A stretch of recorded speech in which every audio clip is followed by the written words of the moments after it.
Hello, MannieBs, and welcome to the channel. Well, hello and welcome. If you're new here, thanks for tuning in.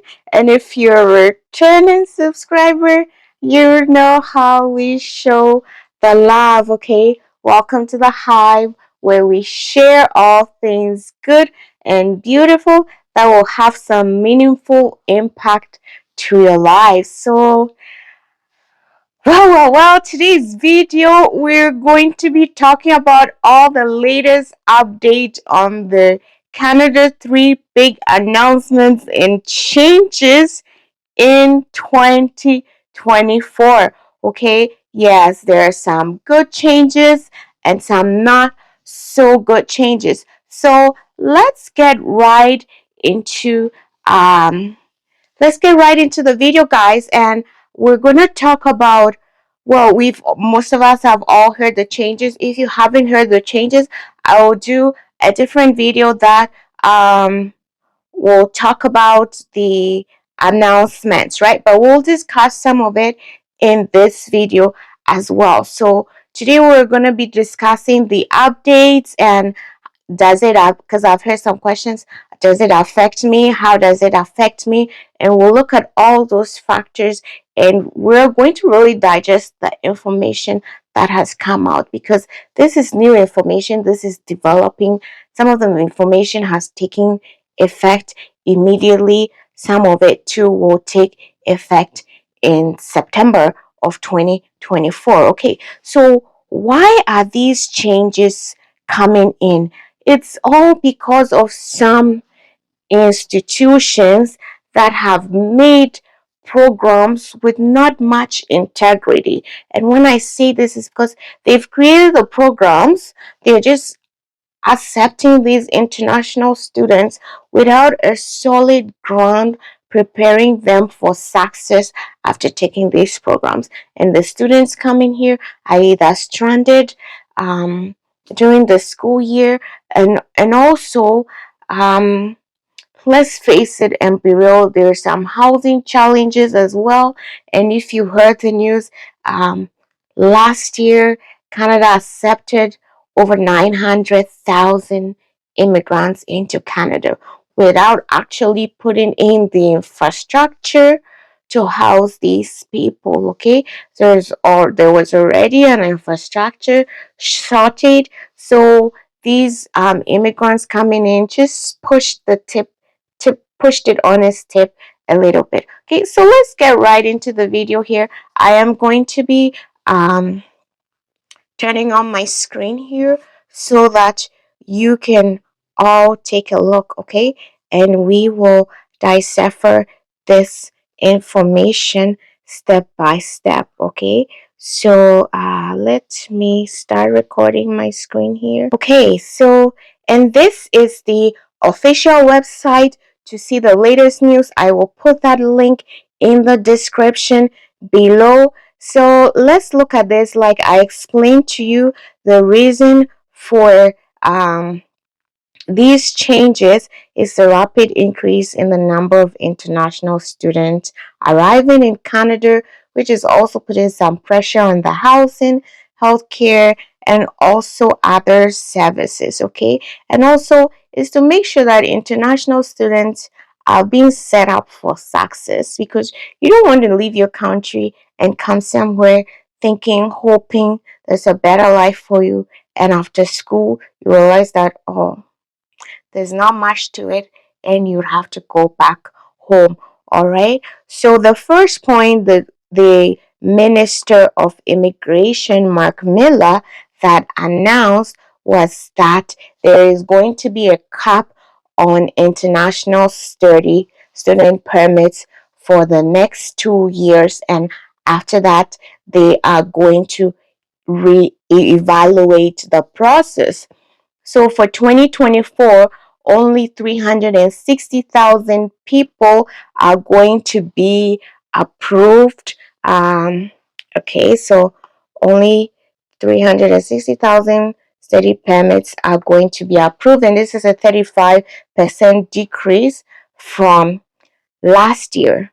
And how are they going to share this 36,000 amongst Canada? Because you know that Canada is made up of provinces. So definitely they are going to share this by population. Some provinces have more population than others, okay?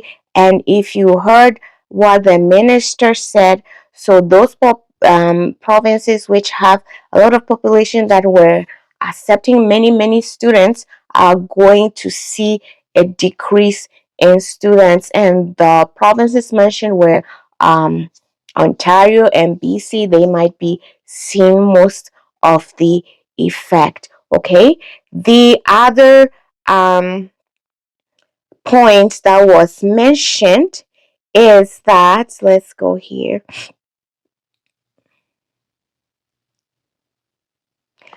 After the cap, the provinces are going to have to provide a provincial attestation to the students in order for them to apply for their student permit, and this is effective immediately, and the provinces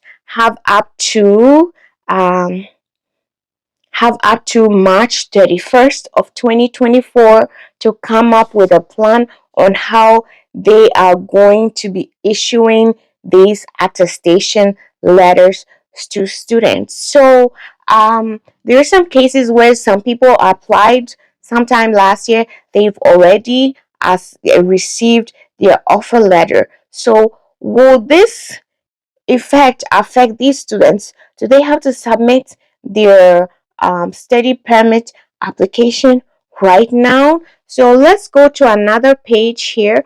I will also put the link in the description here. Okay, where is under the study permit program, it tells us, right?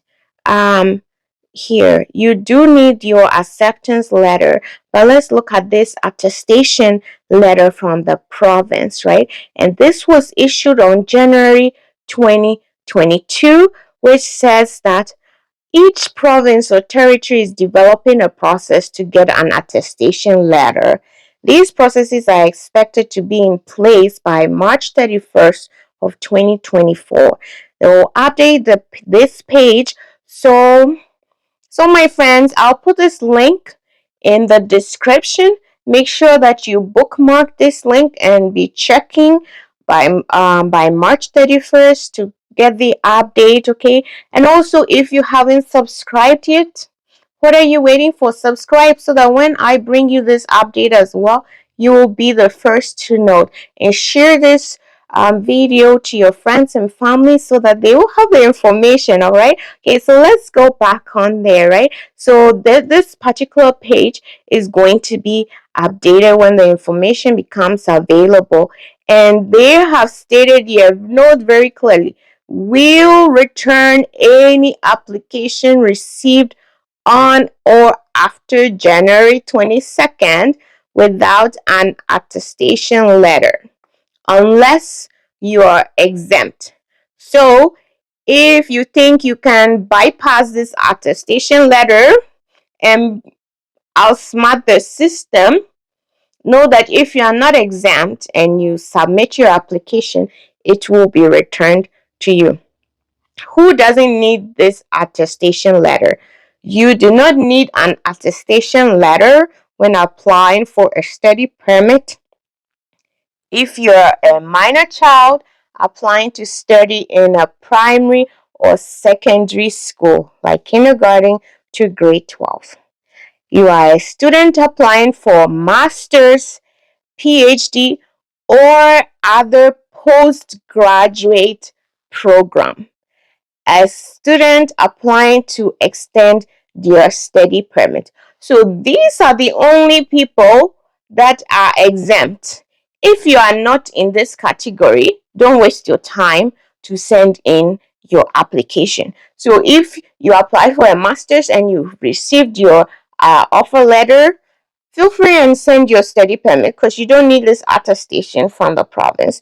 If you're a PhD student or if you apply to another postgraduate program. Your program has to say it's postgraduate, okay? So if none of this applies to you, I'm going to repeat this. Don't bother sending in your application. All right. Okay. So let's go back there. So that was the second change, the attestation letters. Okay.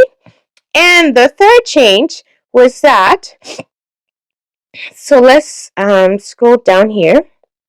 So in order for them to better align the postgraduate work permit, they'll be making some changes to the eligibility, okay? So starting September 1st, 2024, international students who begin a study program that is a curriculum licensing arrangement will no longer be eligible for a postgraduate work permit upon graduation. Now, most people are using the study permit route. Why? Because after they graduate, they get a work permit, which will allow them to work. And then after working, once you get your experience, you will be eligible to apply for one of the permanent residence programs, right? So if you're going to go to a program where you won't be able to get this work permit, then there's no point. You have to reevaluate your strategy or why you're actually coming to Canada, and if you have to use one of the other immigration means of coming. Coming as a student is not the only way. Okay, so what are these programs? The curriculum licensing arrangement, what are they? Okay, so, under curriculum licensing arrangements, students physically attend a private college that has been licensed to deliver the curriculum of an associated public college. Okay, so if you applied to a private college, just know that if you've got your visa and whatever, and you're gonna come in September 1st, just know that after you are done with the school, you are not eligible to get this postgraduate work permit, okay?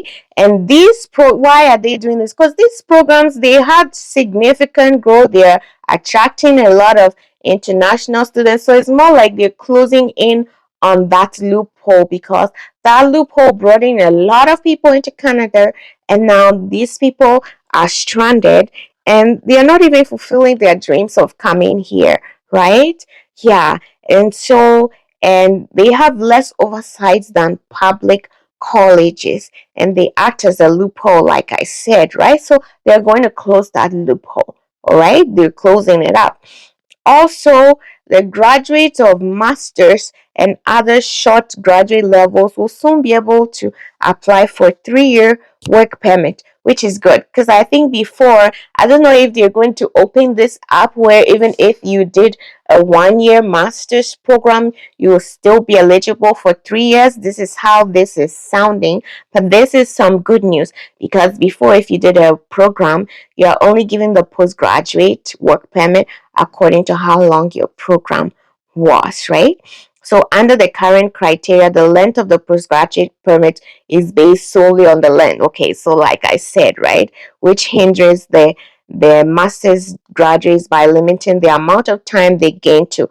Okay, so that's exactly what I just explained to you. So this particular change is a thumbs up, right? So if you do because there are 1-year master's programs, there are 2-year master's programs, right? Mostly 1-year master's programs are course based, and the 2 years ones are research based, where you can get a scholarship and what's not, right? So this is really good. All right, and they go on to say in the weeks ahead, the open work permits will only be available to spouses of international students of master's and doctoral programs. Okay, so if you're coming to study and you weren't going to bring your spouse anyways, you shouldn't be too worried. But if you are coming to study and you are hoping that your spouse will be given an open work permit so that they will be able to find some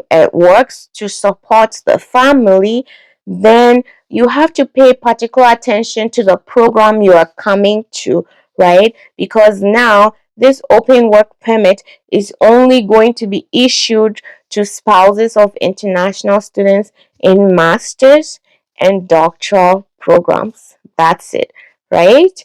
And the important measures, right, that were announced on this past, I think, Monday or Tuesday, right? Some have taken effect. Okay, they're genuinely to ensure that students receive the support they require. So I support some of these changes in a way, because if you look at it on the other side, this is good, because you don't want to go and do any program in a dubious program where after school you will not be able to find a work. Maybe you took a student loan to come and do this program, you are hooked, right? Then you start saying Canada is not a good place, Canada is this, is this, is that. Canada is great, like most other countries, is great. It's the people in it that makes the country. Listen, the people in it. So when you have people that think they can take advantage of loopholes and make life difficult for anybody, this is what happens. They start making changes. That's the same way in our countries. Like, our countries are great, but it's the people making these decisions and changes that are not accountable that is pushing people to leave, to go to other countries where accountability is key for them. All right, guys. So these are the new changes. If you enjoyed the video, please make sure you click that notification button so that when there's an update and I upload it, you'll be the first to know. Also share this so that more people will get information, because this is really, I broke this down for you to understand who it affects, who it doesn't affect, and what steps to take. So these are the latest updates on the Canada, the big three announcements that the Immigration Minister Marc made. All right, guys. So until I see you in the next one, stay blessed. Ciao.